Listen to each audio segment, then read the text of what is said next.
நம்முடைய பெருமபுரம் பழனி போன்றவர்கள் வேகமாக எடுத்து சொல்லி இருப்பார்கள்.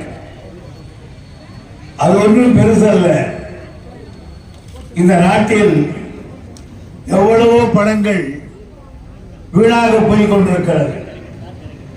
சமீபத்தில் ஒரு ஜட்ஜியுடைய வீட்டில் ஒரு ரூம் நிறைய பணம் கத்த கத்தையாக இருக்கிறது. எதிர்பாராத விதமாக அந்த வீடு தீப்பற்றி கொண்டது. தீயணைப்பு படையினர் வந்து அந்த வீட்டில் இருக்கிற தீயை அடைத்த போதுதான் கோடிக்கணக்கான பணம் பாதி எரிந்து போவது தெரிந்தது. இப்படி தமிழ்நாட்டிலே வீணாகிற பணங்கள் ஏராளம். ஆனால் நீண்ட நெடுங்காலத்துக்கு முன்னால் தலைவர்கள் கலைஞர் அவர்கள் இருந்த காலத்தில் இந்த 100 நாள் வேலை வாய்ப்பு என்பதை உருவாக்கிறோம். எதற்காக? தாய்மார்கள், வாழ வசதியற்றவர்கள், அவர்கள் எல்லாம் வாழ்வதற்கு ஏதாவது ஒரு சிக்கனமாக ஒரு கூலி தர வேண்டும். சும்மா கொடுக்க முடியாது. அதற்காக 100 நாள் வேலை வாய்ப்பு என்று சொல்லி வருடத்திலே 100 நாள் வேலை கொடுப்பதாக கொடுத்தார்கள். நீங்களும் நன்றாகத்தான் செய்து கொண்டிருந்தீர்கள். ஆனால் அதற்கு பிறகு பணம் கொஞ்சம் கொஞ்சமாக ஏறிற்று. நம்முடைய தொகுதியினுடைய சட்டமன்ற பாராளுமன்ற உறுப்பினர் ஜெகத் ரட்சகன் தான் ஒரு நாள் வள்ளிமலை ஏரியில் வேலை செய்தவர்களை எல்லாம் நாங்கள் அந்த பக்கம் போகும்போது பார்த்தார். என்ன கொடுக்கிறார்கள் என்பதையெல்லாம் கேட்டார். மறுநாள் டெல்லியில் அதை பற்றி ஓங்கி பேசினார். எவ்வளவோ செலவு செய்கிறீர்கள், இந்த ஏழைகளுக்கு ஏன் கூலி ஏற்றி தரக்கூடாது என்று கேட்டார்கள்.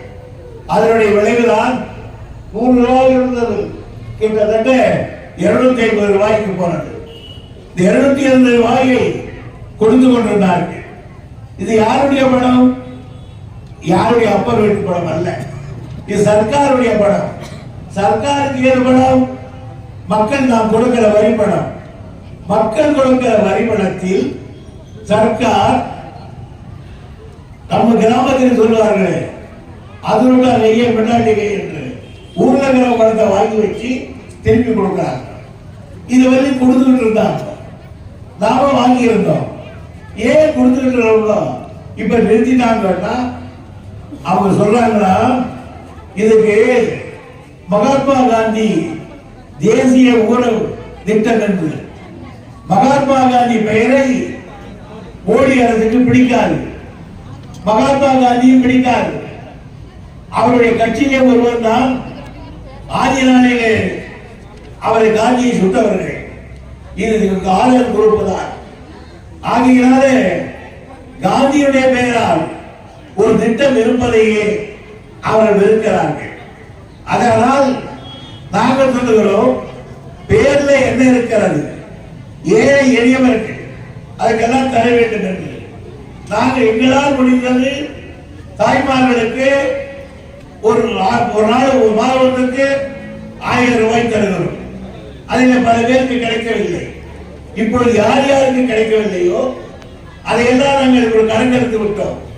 இன்னும் ஒரு மாதத்துக்குள்ளாக எல்லோருக்கும் யார் யாருக்கு அது 1000 ரூபாய் கிடைக்கவில்லையோ எல்லா தாய்மார்களுக்கும் 1000 ரூபாய் கிடைக்கும் என்பதை நான் உங்களுக்கு உறுதி செய்ய கடமைப்பட்டிருக்கிறேன்.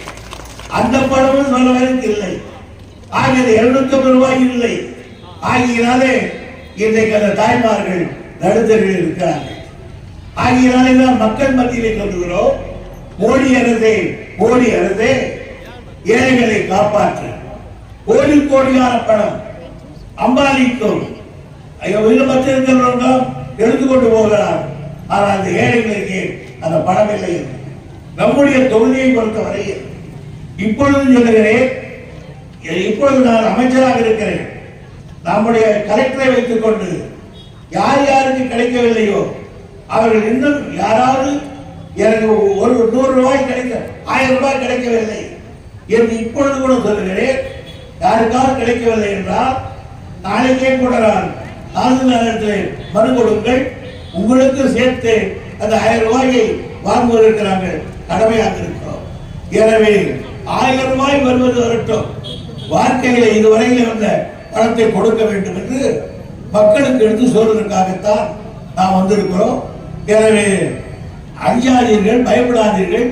மோடி பணத்தை கொடுக்காமல் ஏமாற்ற முடியாது. பிஜேபி மோடி என்று சொல்லிக்கொண்டு எவனும் இந்த நாட்டில் ஓட்டு கேட்க முடியாது.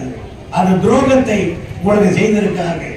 எனவே குடும்ப தாய்மார்களே, ஏழை எளியவர்களே, உழைத்து உழைத்து ஓடாய் போயிருக்கிறவர்களே, உங்களுக்கு சேர வேண்டிய பணத்தை மோடி அல்ல அவன் பாட்டன் சொன்னாலும் விடமாட்டோம், கொண்டு வந்து கொடுப்போம் என்ற உறுதியை உங்களுக்கு தெரிவித்து யார் யாருடைய 1000 ரூபாய் கலைஞர் தந்தார், தளபதி ஸ்டாலின் கொடுக்க 1000 ரூபாய் கிடைக்கவில்லையோ அவர்கள் விரைவாக யாருக்காவது விட்டு போயிருந்தால் நாளைக்கு கூட தாசில்தாரிடத்திலே நான் தெரிவிக்கிறேன். அவர்களை நீங்கள் மனு கொடுங்கள், உங்களுக்கும் சேர்த்து அந்த பணத்தை வாங்கி தருவேன் என்ற உறுதியை நான் உங்களுக்கு தெரிவித்துக் கொள்கிறேன். நன்றி.